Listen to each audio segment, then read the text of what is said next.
Good morning and welcome to Sunday School at Cedar Lane United Methodist Church. It's easy for me to say. A question for you.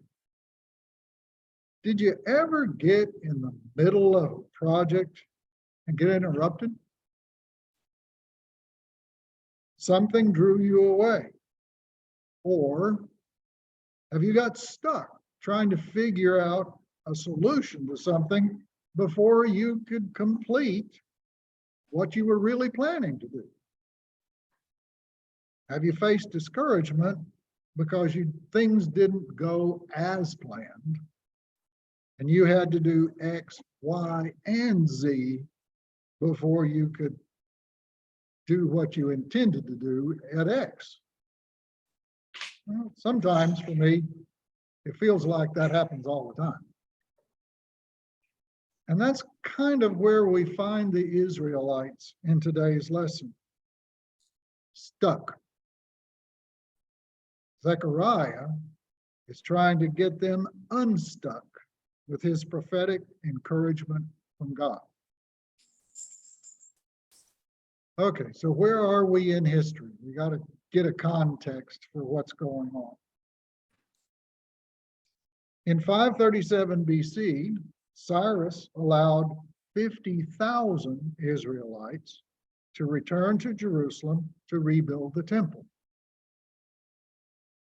That was the reason for returning, rebuilding the temple. The priests started well. The first thing they did was to rebuild the altar of sacrifice on the temple site. The Levites were organized into teams, and logs from the cedars of Lebanon were purchased for the foundation of the temple. There was a huge, joyous celebration with a lot of shouting when the foundation was laid. The noise of that celebration could be heard for miles.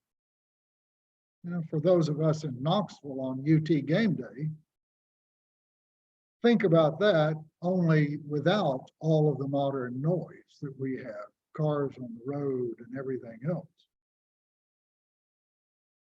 That is when the opposition to the rebuilding began by the surrounding peoples. They didn't want the Jews worshiping their God. So for the rest of Cyrus' reign, from 536 to 530, they did whatever they could to delay, subvert, or stop construction. And they succeeded. Israel got discouraged and did not push on with the rebuilding. The rebuilding stopped in 530, and nothing more was done on the temple for 10 years. However, the people did restore and rebuild their own houses.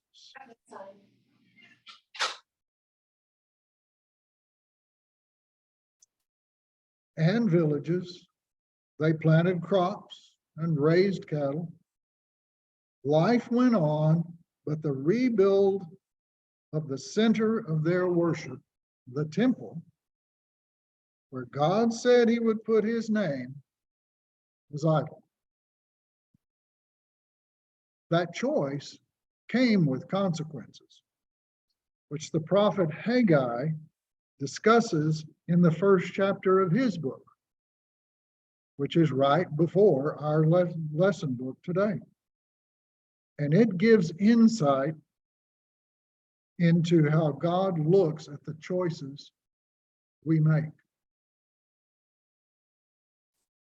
So discouragement from opposition and a change of focus from the temple to their own lives were the two main causes of the stoppage.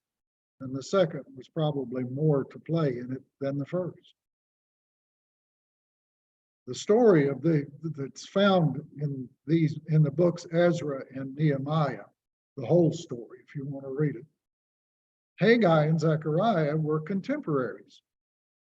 who began to prophesy in 520 BC. Haggai delivered 4 prophecies over 4 months in the second year of King Darius. That's kind of how we date this thing. His first message was on the first day of the 6th month, which would be our August 29th. And his last message was on the 24th day of the 9th month, which would be December 18th for us. He was surprisingly specific as to when he was dating things. Both Haggai and Zechariah are in a section of the Bible called the Minor Prophets. Their messages are not less than the major prophets. The difference is in the length of the books. Haggai is 2 chapters or 38 verses. Not real long. Zechariah has 14 chapters, but he's the longest of the minor prophets. Zechariah began his prophetic ministry 2 months after Haggai, in the second year of King Darius. He was from a priestly family with his father and grandfather listed in Zechariah 1:1. He was born in Babylonia and was among those who returned in 538 or 537 BC with Zerubbabel. So when the 50,000 came back, he was part of that group. When I was in college, a history professor sort of confronted us, that were some of his students, about not integrating what we were learning. By that, he meant we were not taking what we were learning in various courses and merging them together to get an overall picture. Each of our courses was being kept in a silo, and knowledge from one course was not being put together with another course. Like, for example, English literature and Western civilization, i.e., while Shakespeare was writing, X was happening in history. So we weren't putting it together. So we didn't have a picture. And I'm sorry, I'm still guilty of that a lot. But our lesson author pointed out a prophecy which is in verse 8 of Zechariah chapter 9, which really illustrates the necessity of merging information and knowledge, especially knowledge of secular history. When you read the prophecy and compare it with Alexander the Great's conquest in the area, now Alexander the Great lived between 356 and 323 BC. So compare what this is. Prophecy talks about his conquest down through Syria and Damascus and coming down all the way to Egypt.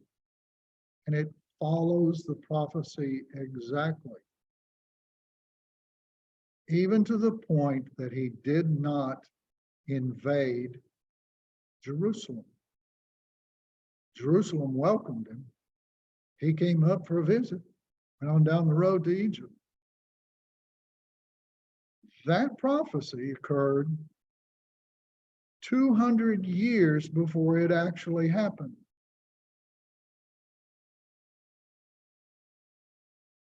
And between verses 8 and 9, there are an additional 300 years. Some people call this a foreshortening of history in the scripture. So what we start with today in our lesson, Zechariah prophesied 500 years before it occurred. Interesting.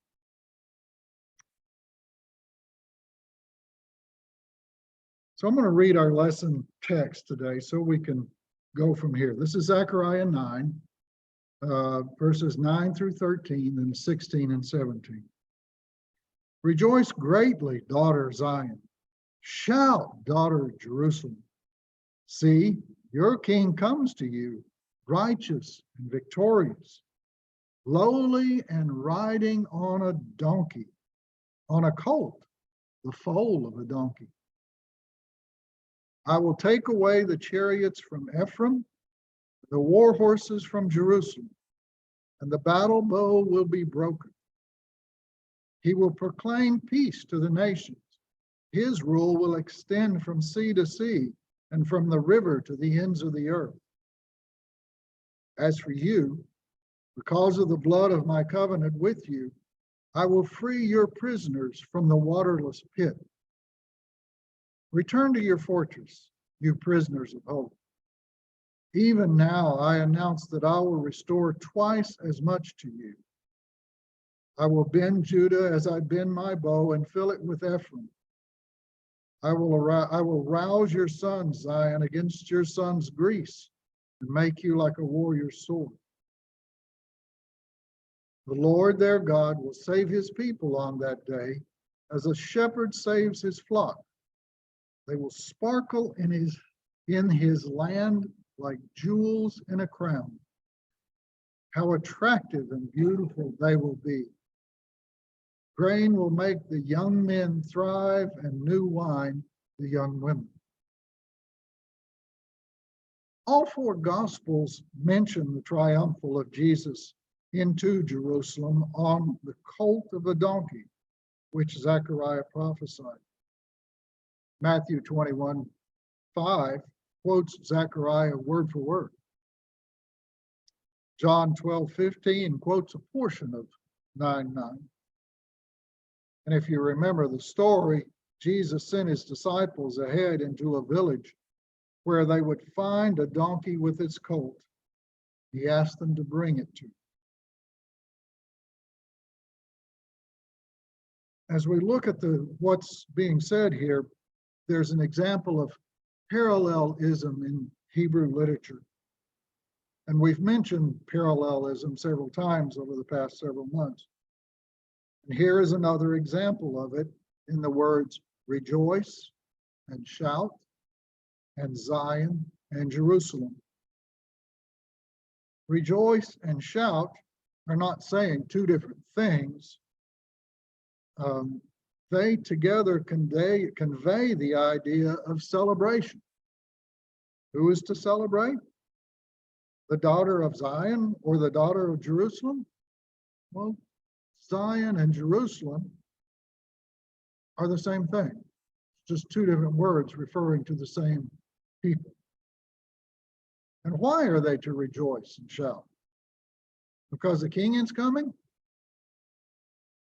Well, if he was a conquering king, they wouldn't be asked to shout and rejoice, because he would come in to punish them, to take control.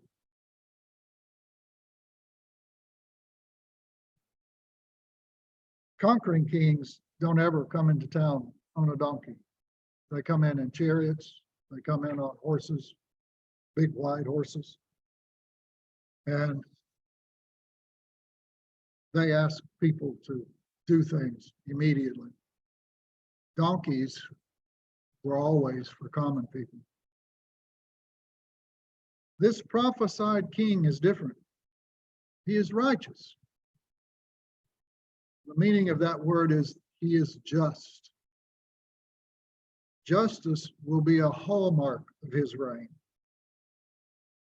He will rule for the benefit of the people, doing what is best for them, is what our author says. He doesn't have to win a victory. He's already won it. And that victory is our salvation, of course. As we learned in the lesson 2 weeks ago, Ephraim can mean one of the sons of Joseph, or it can stand for the 10 tribes of Israel.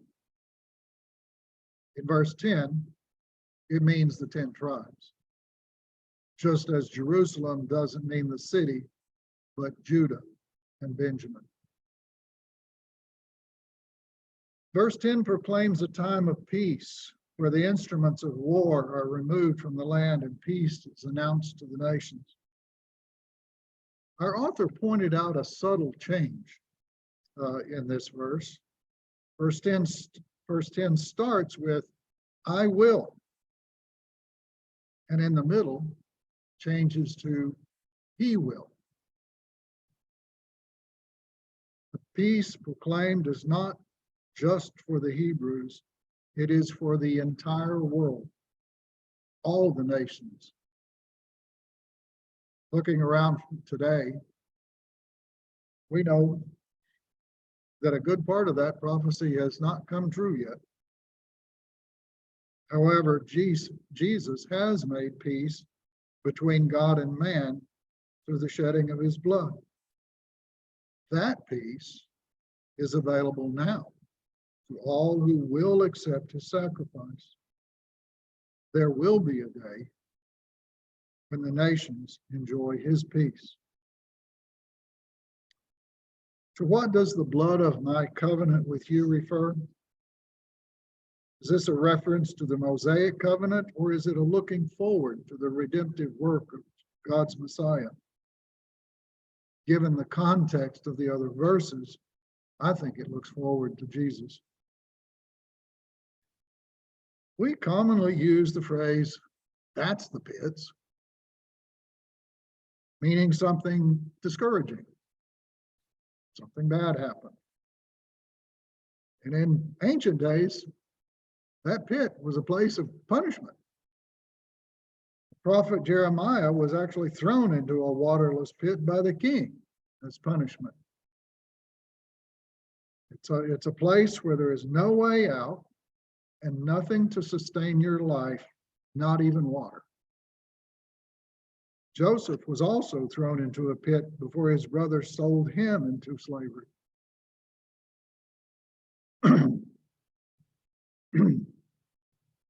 God has promised to free the prisoners from that waterless pit. Where there was no hope, God gives hope. We were trapped in the hopelessness of sin and in need of reconciliation with God. God provided freedom in Jesus. Verse 13, I have to say, was just a little confusing to me. I will bend Judah as I bend my bow and fill it with Ephraim. I will rouse your son Zion against your son's Greece and make you like a warrior's sword. Our author referenced Joel 3:6 concerning this passage. And in that passage, it talks about how Greece sold the people of God into various nations. God is now reversing what was done and bringing retribution on those who did it. When God finishes the restoration and all the nations experience peace, God's people will be like jewels that sparkle in the land he has given them. They will prosper and have more than enough to eat and drink. They had eaten a double portion of God's wrath and got the punishment for that. Now they will have a double portion of his blessing. All of this sort of explains some of the scripture. I don't pretend to know all about this. But out of this, what can we take for our own lives? What can we take for us to live today? I think one thing is, don't give up on what God has told us and is telling us to do. In spite of opposition we may experience from detractors, in spite of our own distractions in life, we don't give up on God's mission. It's always easier to give up than to press on and pray through. Secondly, God is faithful and will provide us encouragement in our obedience to him, as he did through Haggai and Zechariah. One place I really like is Isaiah 55:10 and 11, which gives assurance that what God has said will come to pass. As the rain and the snow come down from heaven and do not return to it without watering the earth and making it bud and flourish so that it yields seed to the sower and bread for the eater, so is my word that goes out from my mouth. It will not return to me empty, but will accomplish what I desire and achieve the purpose for which I sent it. We have to know his word will come to pass in our hearts, even if we haven't seen any evidence of it yet. Our lesson today also teaches us to take the longer view of things. As we learned from verse 8, there are 200 years between that prophecy and Alexander's conquest, and 500 years from the prophecy in verse 9, the beginning of this lesson, to the coming of Jesus on the donkey. Israel was in a waterless pit. Mankind also was in that waterless pit. But God delivered both from their hopeless situations. Thank you for being with us today. Hope you will join us again next week.